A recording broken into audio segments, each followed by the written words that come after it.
하나님의 법.org 2부 거짓된 구원 계획. 이방인들을 잘못 인도하려는 사탄의 전략. 마귀가 그리스도를 따르는 이방인들을 하나님의 법에 대한 불순종으로 이끌기 위해서는 급진적인 조치가 필요했습니다. 예수님의 승천 후 수십 년 동안 교회는 유대 지역 유대인, 히브리인, 디아스포라 유대인, 헬라화 유대인, 그리고 이방인, 비유대인으로 구성되어 있었습니다. 예수님의 원래 제자들 중 다수는 여전히 살아 있었고 이 그룹들과 가정에서 함께 모임을 가졌으며 이는 예수님께서 삶을 통해 가르치시고 본보이신 모든 것에 충실함을 유지하는 데 도움이 되었습니다.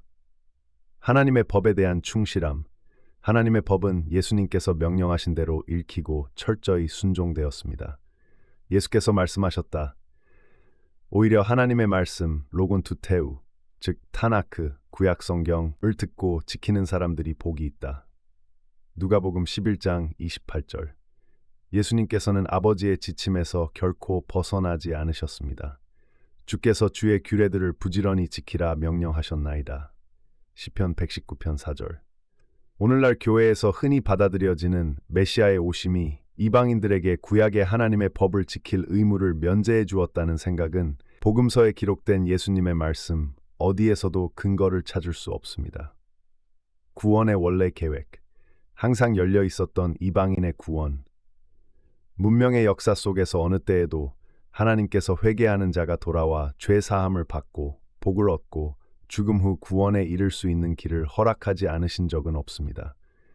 즉 메시아께서 오시기 전에도 이방인들에게는 구원의 길이 항상 열려 있었습니다. 오늘날 교회들 중 많은 이들이 오직 예수님의 오심과 속죄의 희생을 통해서만 이방인들이 구원에 접근할 수 있게 되었다고 잘못 믿고 있습니다. 변함없는 구원의 계획. 진실은 구약 시대부터 존재해온 동일한 구원의 계획이 예수님 당시에도 유효했으며 오늘날에도 여전히 유효하다는 것입니다.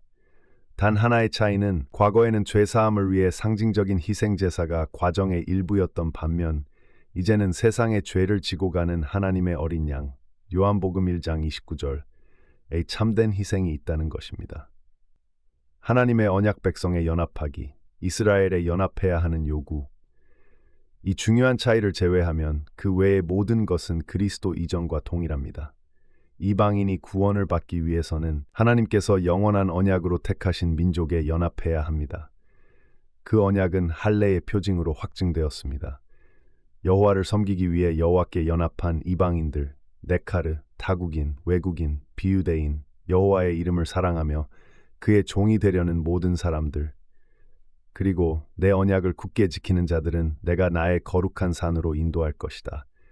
이사야 56장 6절에서 7절. 이 시리즈와 하나님의 법에 대한 다른 많은 연구들은 하나님의 법.org에서 찾을 수 있습니다. 하나님의 법.org. 예수님은 새로운 종교를 창시하지 않으셨다. 예수님께서 이방인들을 위한 새로운 종교를 창시하셨다고 가정하는 것은 잘못된 이해입니다. 사실 예수님께서는 이방인들과 거의 교류하지 않으셨고 항상 자신의 민족에 초점을 맞추셨습니다. 예수께서 12 제자를 보내시며 명령하셨다. 이방인들의 길로 가지 말고 사마리아인의 고을에도 들어가지 말고 오히려 이스라엘 집에 잃어버린 양들에게 가라. 마태복음 10장 5절에서 6절. 하나님의 참된 구원의 계획. 하나님께서 구약의 예언자들과 복음서를 통해 드러내신 것과 완벽하게 일치하는 참된 구원의 계획은 단순합니다. 아버지의 법에 충실하려고 힘쓰는 자를 아버지께서 이스라엘과 연합시키시고 죄사함을 위해 아들에게 보내주십니다. 아버지께서는 자신의 법을 알면서도 공개적으로 불순종하는 자를 보내시지 않습니다. 하나님의 법을 거부하는 것은 반역이며 반역하는 자에게는 구원이 없습니다. 거짓된 구원의 계획, 성경적 근거가 없는 교리. 오늘날 대부분의 교회에서 선포되는 구원의 계획은 거짓입니다. 그 이유는 구약의 예언자들이나 복음서에 기록된 예수님의 가르침에 의해 뒷받침되지 않기 때문입니다. 영혼의 구원과 관련된 모든 교리, 본질적 교리는 다음 두 가지 원천에 의해 확인되어야 합니다. 첫째, 예수님께서 자주 인용하신 구약 성경, 타나크, 율법과 예언서. 둘째, 하나님의 아들 자신이 하신 말씀. 중심이 되는 거짓 주장. 이 거짓 구원의 계획을 지지하는 이들이 전파하는 중심 사상은 이방인들이 하나님의 계명을 순종하지 않고도 구원을 받을 수 있다는 것입니다. 이 불순종의 메시지는 에덴에서 뱀이 전한 것과 동일합니다. 너희가 결코 죽지 아니하리라. 창세기 3장 4절에서 5절. 만약 이 메시지가 참되었다면 구약 성경의 이를 설명하는 수많은 구절이 있었어야 합니다. 예수님께서 메시아로서 오신 사명에 사람들을 하나님의 법에서 해방시키는 것이 포함된다고 명확히 선언하셨을 것입니다. 그러나 현실은 구약 성경에도 복음서에도 이러한 터무니없는 생각을 지지하는 근거가 전혀 없다는 것입니다. 이 시리즈와 하나님의 법에 대한 다른 많은 연구들은 하나님의 법.org에서 찾을 수 있습니다. 하나님의 법.org. 예수님 이후에 보낸 사람들, 복음 외의 근거에 의존함. 하나님의 법에 순종하지 않고도 구원을 받을 수 있다고 주장하는 이들은 자신들의 설교에서 예수님을 거의 인용하지 않습니다. 그 이유는 분명합니다.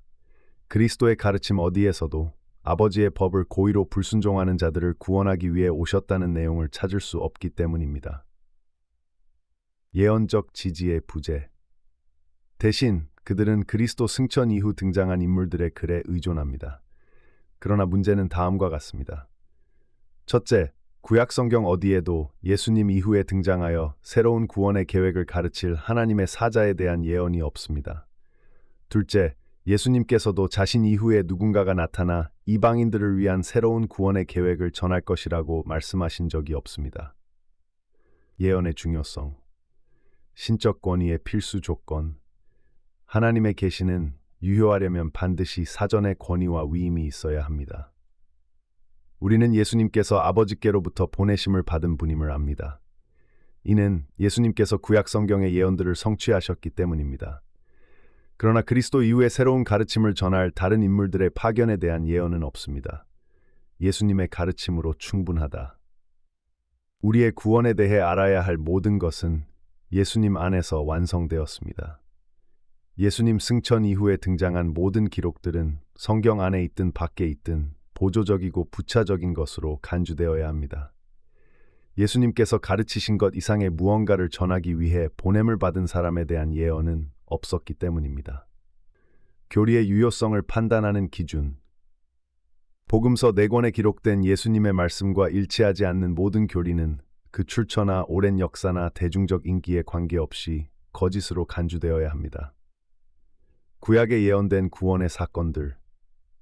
말라기 이후에 일어날 모든 구원과 관련된 사건들은 구약 성경에 이미 예언되어 있습니다. 여기에는 다음이 포함됩니다. 메시아의 탄생, 이사야 7장 14절, 마태복음 1장 22절에서 23절, 세례 요한이 엘리야의 심령으로 오는 것, 말라기 4장 5절, 마태복음 11장 13절에서 14절, 그리스도의 사명, 이사야 61장 1절에서 2절, 누가복음 4장 17절에서 21절, 유다의 배신, 시편 41편 9절, 스가랴 11장 12절에서 13절, 마태복음 26장 14절에서 16절, 마태복음 27장 9절에서 10절, 그분의 재판, 이사야 53장 7절에서 8절, 마태복음 26장 59절에서 63절, 그분의 무죄한 죽음, 이사야 53장 5절에서 6절, 요한복음 19장 6절, 누가복음 23장 47절, 부자의 무덤에 묻히심, 이사야 53장 9절, 마태복음 27장 57절에서 60절. 예수님 이후에 대한 예언은 없다. 그러나 예수님 승천 이후에 등장하여 다른 구원의 길, 특히 하나님의 법에 고의로 불순종하면서도 천국에 환영받을 수 있는 길을 전하는 개인에 대한 예언은 성경 안팎 어디에도 존재하지 않습니다. 말씀과 본을 통한 예수님의 가르침. 참된 그리스도의 제자는 자신의 삶 전체를 예수님의 본을 따라 조형합니다. 예수님께서는 아버지와 아들을 사랑한다는 것은 순종을 통해 드러나는 것임을 분명히 가르치셨습니다. 이 명령은 마음이 약한 자를 위한 것이 아니라 하나님의 나라에 집중하며 영생을 얻기 위해 필요한 모든 것을 기꺼이 감수할 준비가 된 자들을 위한 것입니다. 이런 헌신은 친구들, 교회, 가족으로부터의 반대와 핍박을 초래할 수 있습니다. 할례, 머리카락과 수염, 안식일, 금지된 고기들, 치치트와 관련된 계명들은 오늘날 대부분의 기독교에서 무시되고 있습니다. 그러나 이러한 계명들을 지키기로 선택한 자들은 마태복음 5장 10절에서 예수님께서 경고하신 대로 박해를 받을 가능성이 큽니다. 하나님의 계명을 지키는 데에는 용기가 필요하지만 그 보상은 영원한 생명입니다.